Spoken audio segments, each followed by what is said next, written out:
Au sommaire de ce GNV Mag, le dossier. Grâce à Primagaz, Air Liquide ou le CIGEIF, le réseau de stations GNV se densifie sur le territoire français.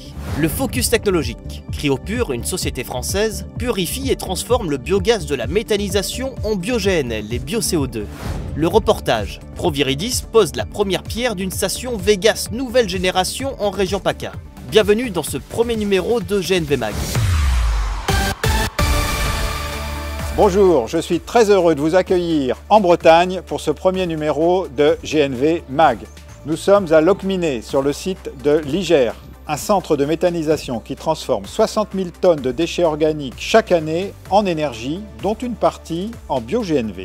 Le biogaz produit par le centre de méthanisation est injecté dans les réseaux de gaz qui alimentent une station carburant située à proximité.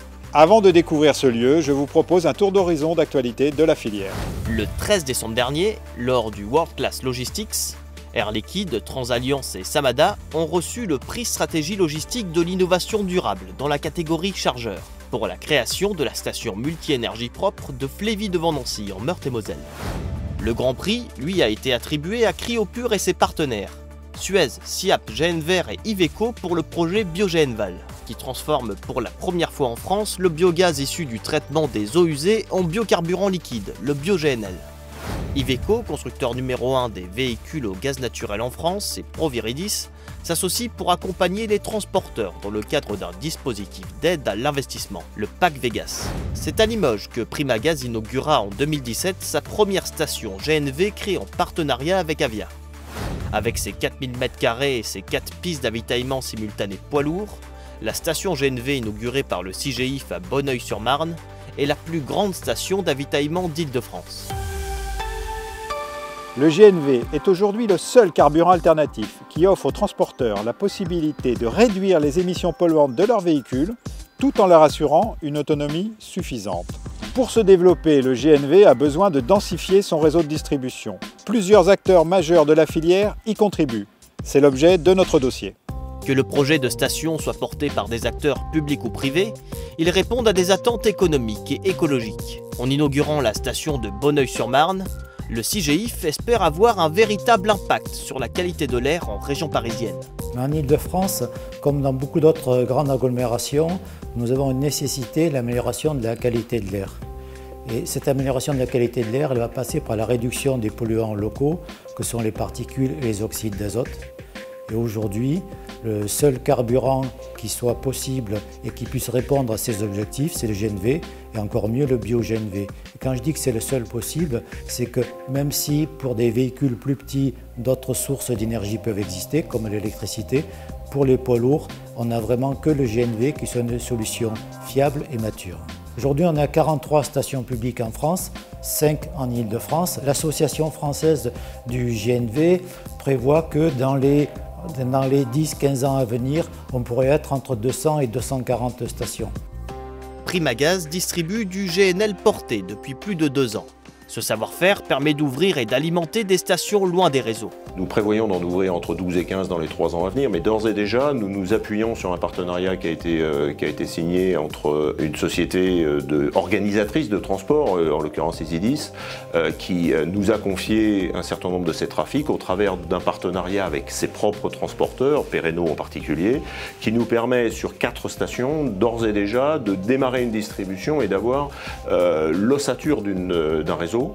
Et donc nous ouvrons dans l'année qui vient, donc entre mars 2017 et mars 2018, nous allons ouvrir 4 stations qui sont à la fois à proximité de trafics locaux, mais qui sont aussi sur des axes de passage qui permettent à des trafics tiers, bien évidemment, de venir se ravitailler sur ces stations. Le partenariat qu'on a avec Avia, qui est un partenariat historique, puisqu'il dure maintenant depuis plus de 30 ans en GPL Carburant, par exemple, est une approche qui nous permet d'amener du service. Au quotidien, pour nos conducteurs, c'est plus simple. Ce que propose Primagaz au travers de stations publiques, c'est l'ensemble des services habituels qu'on trouve dans une station, donc la partie alimentation, sanitaire, parking sécurisé pour les coupures. Le partenariat avec Primagaz est constructif et correspond totalement aux attentes de nos clients. Il est évident que l'étape d'après, et c'est la perspective que tout le monde se donne, et nous donnons cette perspective, c'est d'intégrer du bio-GNL à l'intérieur du GNL, une démarche qu'on a déjà réalisée en bio-GPL. Puisque puisque le véritable impact à terme environnemental, en termes de réduction de CO2, le véritable impact, c'est le bio-GNL. Dans le nord de la France, Air Liquide a installé à Lesquin une station multi-énergie propre pour accompagner Auchan qui souhaite utiliser des transports plus propres. Depuis plusieurs mois, Auchan souhaitait remplacer l'énergie de ses camions au gasoil par une énergie plus propre. Nous avons rencontré Air Liquide qui nous a proposé des solutions au biogaz qui nous ont attirés. On a rassemblé sur une même station à la fois la solution bio-GNV pour le moteur des véhicules et la solution azote pour les groupes froids dans nos stations multi-énergie. Donc sur ces stations qui sont ouvertes à tous les professionnels du transport, les véhicules peuvent se recharger en GNV, que ce soit en comprimé ou en liquide, en bio-GNV également, mais aussi en azote pour les groupes froids. Les stations sont ouvertes 24 heures sur 24, 7 jours sur 7. La solution est fiable, elle est opérationnelle, la station a été construite dans les délais et aujourd'hui, vous pouvez le voir, elle fonctionne avec nos camions. Alors d'un point de vue économique, le matériel coûte plus cher parce que c'est un nouveau matériel et qu'il y a moins d'acteurs sur le marché. Par contre, comme le carburant coûte moins cher, plus on fait de kilomètres, plus on a un équilibre économique par rapport à l'autre carburation. Actuellement, 25% de nos livraisons sont donc sur la région nord réalisées par des tracteurs qui roulent au biogaz. En 2016, Air Liquide a ouvert 3 stations multi-énergie, une à Fléville avec Transalliance et 2 à Lesquin et Duclenheim avec Auchan et 7 de ses transporteurs. Sur 2017, Air Liquide prévoit d'ouvrir 8 stations multi-énergie supplémentaires. Aujourd'hui, avec le GNL, le gaz naturel liquéfié, un camion peut parcourir jusqu'à 1500 km. La liquéfaction est donc un enjeu majeur pour la transition énergétique dans les transports. Cryopure, une société française, propose un procédé de transformation du biogaz en bio-GNL, une solution adaptée à la plupart des sites de méthanisation, qu'ils soient de taille agricole, territoriale ou industrielle. C'est à Valenton, sur le site du SIAP, qui traite les eaux usées de la région parisienne, que Cryopure a développé en partenariat avec Suez un démonstrateur très innovant. Cryopure, c'est un système qui va traiter par le froid du biogaz pour le transformer en biométhane liquide et en CO2 liquide. L'innovation, elle provient de l'intégration et de la taille. Intégration, ça veut dire qu'on va traiter de la même manière le biogaz par le froid pour en séparer successivement les différents produits. Ce démonstrateur maintenant, il traite 120 m3 de biogaz et il va transformer ceci en biométhane, à peu près 1 tonne de biométhane liquide par jour, et va produire en même temps 1,6 tonnes de CO2 liquide par jour. Un dispositif particulièrement adapté aux sites qui ne bénéficient pas d'un accès au réseau de gaz. Or, une grande partie de la biomasse méthanisable se situe sur des territoires agricoles, loin des réseaux. Et c'est donc pour cela que la liquéfaction du biométhane apporte une solution aux porteurs de projets, puisqu'avec notre système, ils vont pouvoir liquéfier et ensuite stocker et transporter le biométhane, soit en dehors des réseaux de gaz naturel, soit vers des réseaux de gaz naturel, dans le cas de ce qu'on appelle en France l'injection portée. Par ailleurs, la commercialisation du CO2 liquéfié permet un revenu complémentaire non négligeable aux porteurs de projets. Sur la base du démonstrateur industriel de Valenton, nous avons réalisé en 2015 la première vente d'un équipement et depuis lors, en fait, nous avons un carnet de commandes qui commence à se remplir avec 3 à 4 projets pour 2017 et 5 à 8 projets pour 2018. Le développement du GNV passe aussi par le soutien des pouvoirs publics. Dans le sud de la France, l'ADEME, le Conseil régional PACA et la Commission européenne ont apporté plus de 600 000 € au projet de station GNV multi-énergie piloté par Proviridis. La première pierre a été posée en septembre 2016. Regardez. C'est sous l'enseigne Vegas que Proviridis va développer son réseau de stations multi-énergie. Une offre adaptée à toutes les mobilités. Notre vocation, c'est vraiment d'amener des infrastructures qui vont permettre demain de délivrer ces nouvelles énergies, tout d'abord en maillant un territoire donné qui sera le territoire de la région sud-est de la France. Et ensuite, nous avons pour vocation de développer l'ensemble du territoire avec une vingtaine, une trentaine, voire plus de stations sur toute la France. Une démarche soutenue par les pouvoirs publics pour accentuer le développement des carburants alternatifs. La transition énergétique a un coût, mais c'est pour ça qu'il y a des aides publiques. Il y a des aides publiques nationales, il y a des aides européennes. Parallèlement, il y a des réglementations qui poussent chacun à faire des efforts.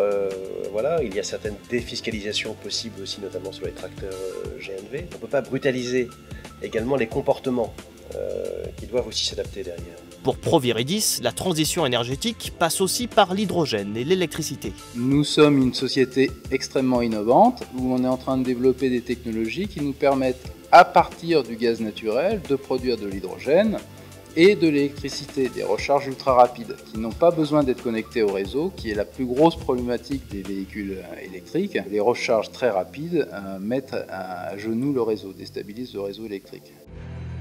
Nous arrivons à la fin de ce magazine. Avant de nous quitter, je suis en compagnie de Marc Lemercier, directeur général de Liger. Nous sommes très heureux de t'accueillir sur le site Liger, une des premières zones décarbonées d'Europe. Alors Marc, en quoi ce site de Liger, justement, est-il important pour le développement du GNV?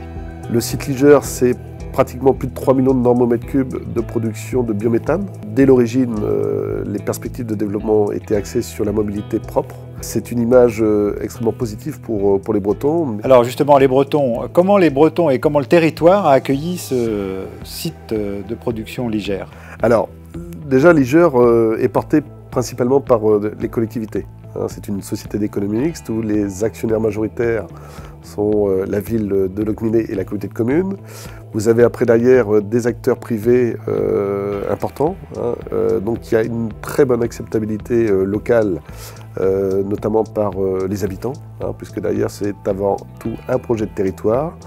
Vous avez des acteurs industriels importants qui sont présents. Le groupe Jean Floc, notamment actionnaire, représente aussi une vision de l'agroalimentaire qui est en train d'évoluer en Bretagne.